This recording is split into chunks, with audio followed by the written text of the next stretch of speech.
Today, we are going to discuss the triple gem in Buddhism: Buddha, Dhamma, and the Sangha.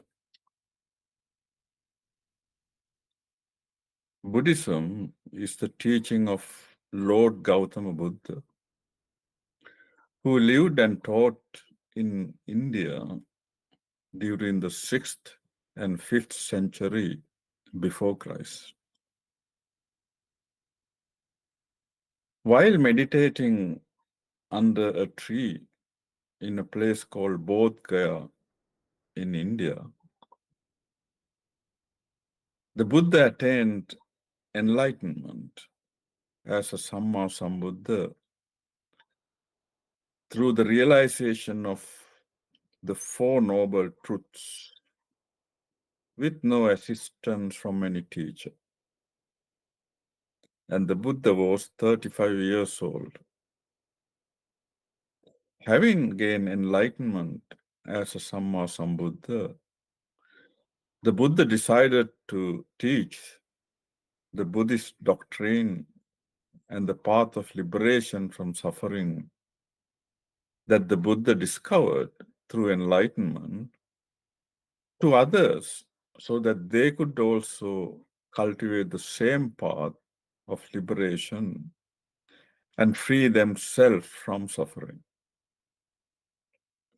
So the Buddha delivered the first sermon called Dhamma Chakkapavatana Sutta, meaning turning of the wheel of truth, at the deer park in Varanasi, India.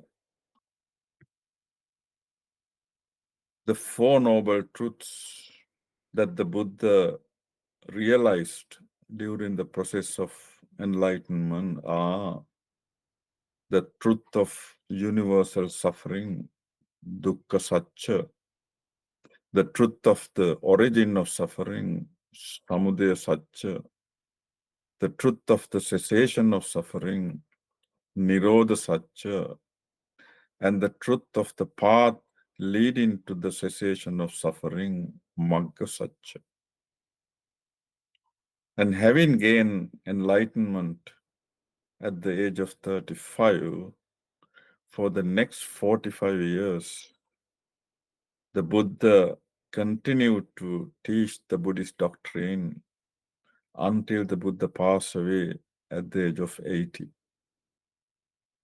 Throughout those 45 years, the Buddha did walk in tours to teach the Buddhist doctrine, except during the rainy season. And vast numbers of people got the opportunity to listen to the Buddha's teaching. And they included kings and rulers, followers of other religions, and ordinary people from all walks of life. And when they listened to the Buddha's teaching, they liked it, they understood it, and then vast numbers of them became disciples of the Buddha. And in many of the discourses that are recorded, one can see the statement made by those new disciples when they became a disciple of the Buddha. They would say, "Venerable Sir, I take refuge in the Buddha, the Dhamma, and the Sangha. May the Buddha accept me as a lay follower who has taken refuge from today onwards till the end of my life." So the three refuges in the Buddhist teaching are the Buddha, the enlightened one, Dhamma, the teaching, doctrine of the Buddha, and Sangha, the noble disciples of the Buddha. The three refuges are also called triple gem, three jewels, and three treasures. They are called gems because of their immeasurable value and benefit to the disciples of the Buddha. And when one becomes a disciple of the Buddha for the first time, they usually become a disciple by taking the three refuges. Now, when one does take refuge in the triple gem, one becomes a member of the four groups of disciples of the Buddha. And that is Buddhist monks, bhikkhus, Buddhist nuns, bhikkhunis, male lay disciples, upasakas, and female lay disciples, upasikas. Some Buddhist disciples take refuge in the three gems on a regular basis, whereas others take refuge on special occasions. Now, when a Buddhist disciple takes refuge in the three gems, it is not in the personalities of the Buddha or Buddha's noble disciples, but one takes refuge in the noble qualities of the Buddha, Dhamma, and the Sangha.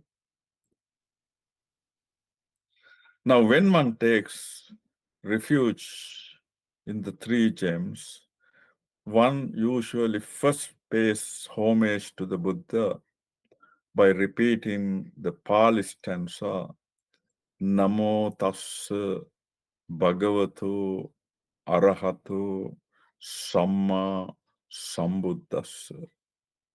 Homage to the Exalted One, the Worthy One, the Supremely Enlightened One.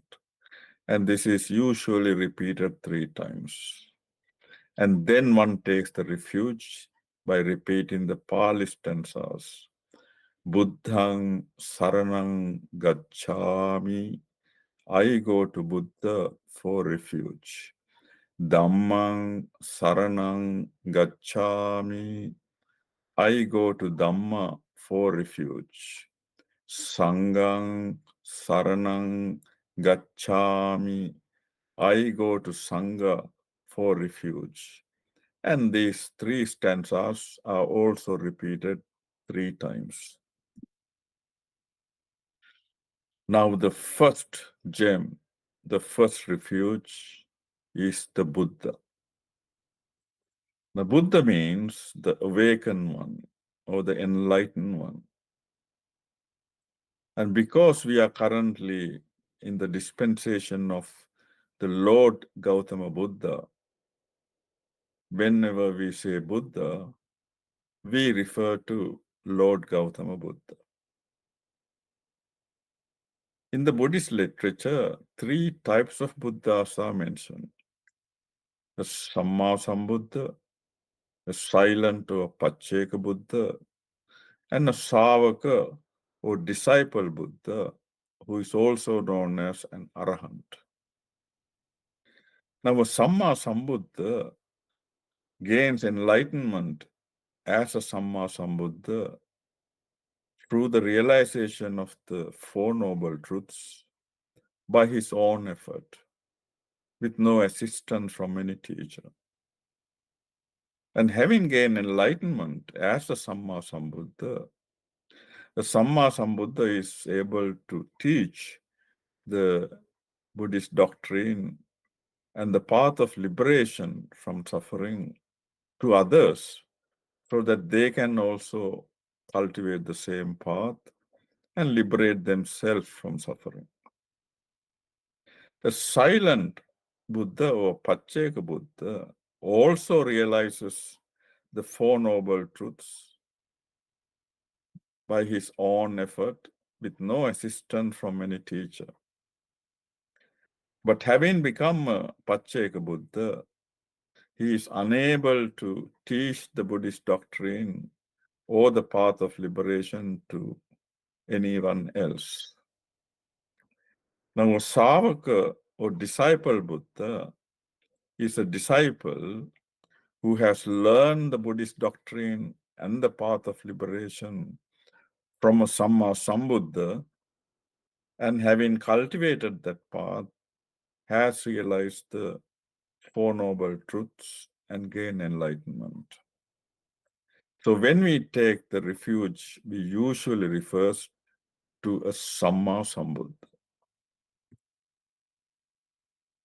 Now, a Samma Sambuddha has innumerable noble qualities. And when we take refuge in the Buddha, we usually refer to 9 noble qualities. And they are Araham.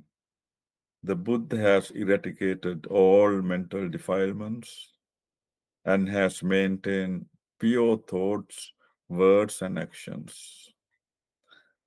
The Buddha has destroyed the cycle of birth and death, the samsara, and is worthy of receiving veneration and requisites from human and celestial beings. Samma Sambuddho. Samma means perfectly. Sam means by himself without a teacher. Buddho means enlightened or awakened one. So Samma Sambuddho means a perfectly enlightened one by himself without the assistance of any teacher. Third quality is Vijja Charana Sampanno. The Buddha was endowed with supreme knowledge and perfect conduct. The fourth quality, Sugato.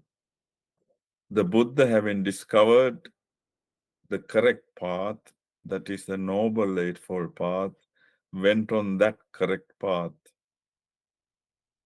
Fifth quality is Lokavidu.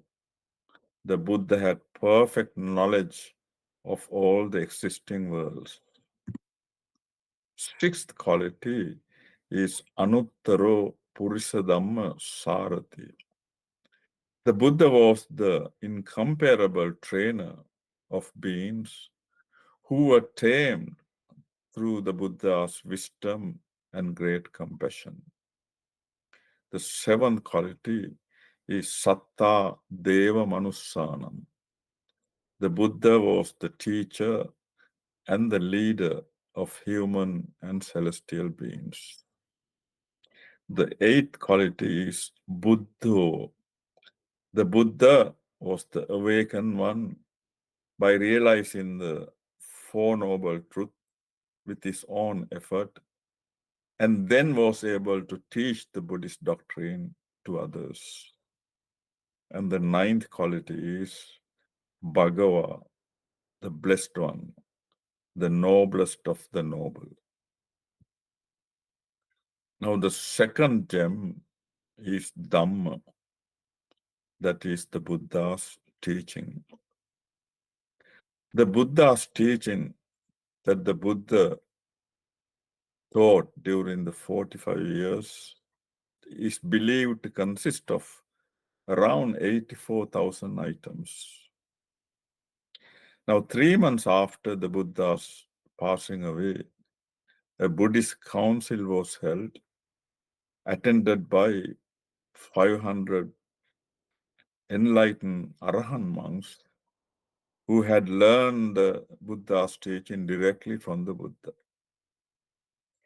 And they went through and discussed all of those teachings and divided them into 3 baskets, which is known as the Tripitaka in the Pali language.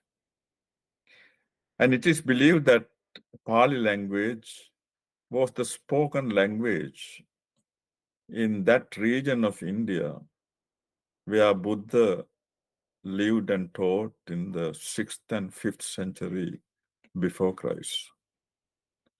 The 3 baskets are the basket of the disciplinary rules for the Buddhist monks and Buddhist nuns, Vinaya Pitaka.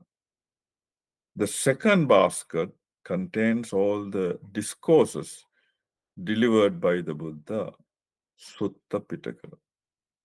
And the third basket is the Buddha's higher teaching known as Abhidhamma Pitaka. Now, when we take refuge in the Dhamma, we reflect on 6 noble qualities of the Dhamma. The first quality is Swakatu. The Buddha's teaching is excellent in the beginning, excellent in the middle, and excellent in the end. The second quality of the Dhamma is Sandittiku. That is, the Buddha's teaching is to be self-realized through one's personal effort. The third quality is Akaliku. Now, Dhamma is timeless. When one cultivates the Buddha's teaching, the results can be achieved immediately. The fourth quality is Ehipassiko. Anyone can be invited to see, learn, practice, and experience the results of the Dhamma practice. The fifth quality is Opanayiko.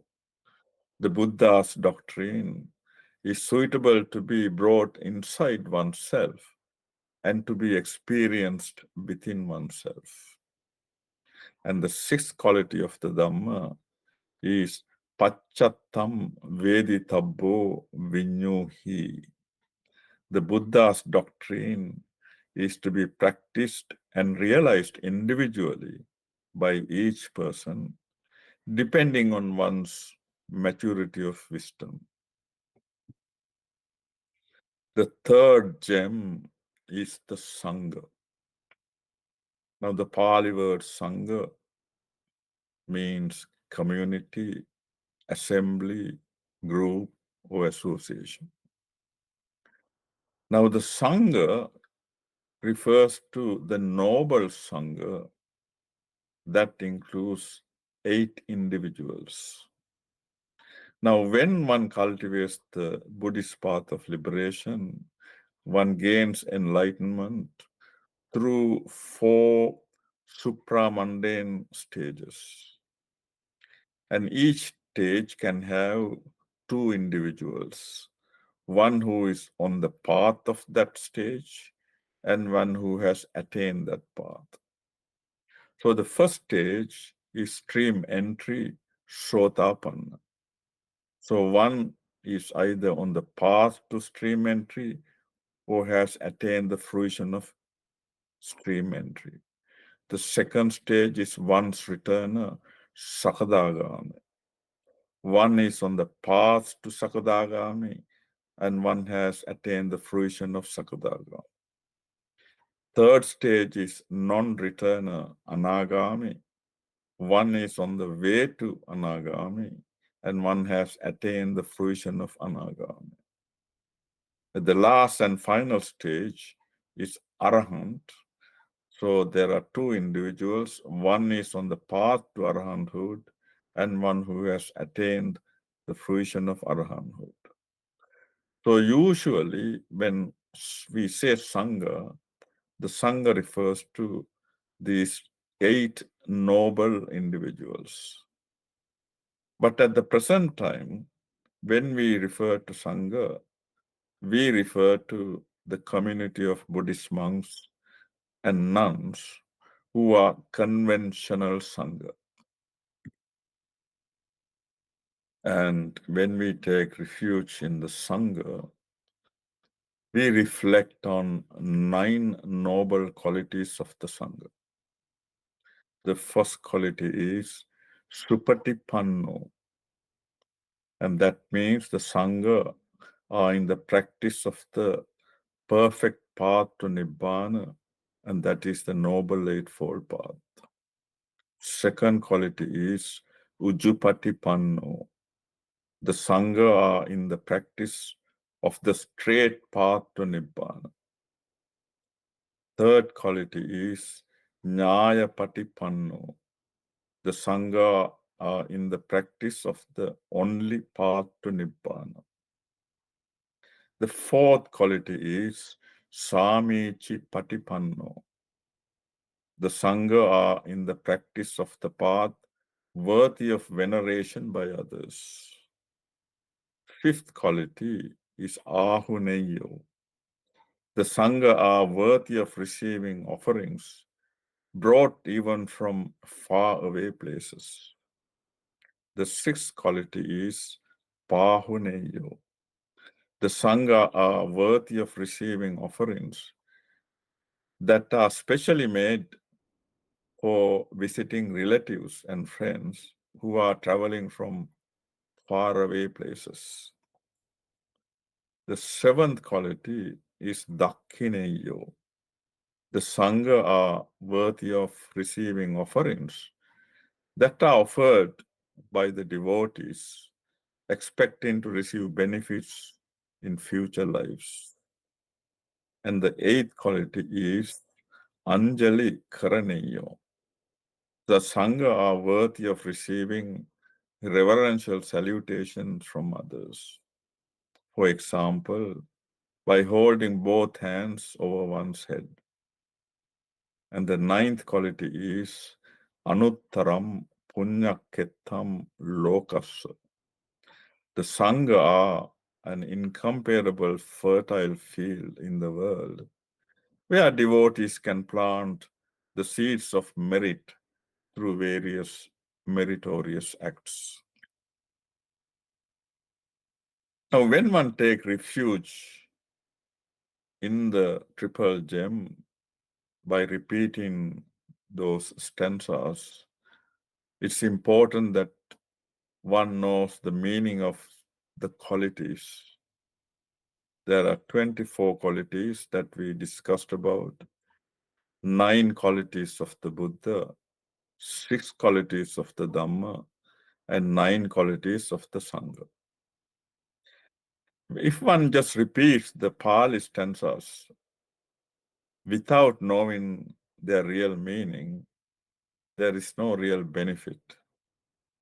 When one takes refuge in the Buddha, Dhamma, and the Sangha on a regular basis, that can help to maintain one's faith and confidence in them. And that will help one to facilitate one's study and the practice of the Buddha's teaching. And it will also help one to maintain a moral and virtuous life. Whenever we take refuge, we should ideally aim to develop those qualities of the Buddha, Dhamma, and the Sangha within ourselves by cultivating the Buddha's doctrine and the path of liberation from suffering. Thank you very much.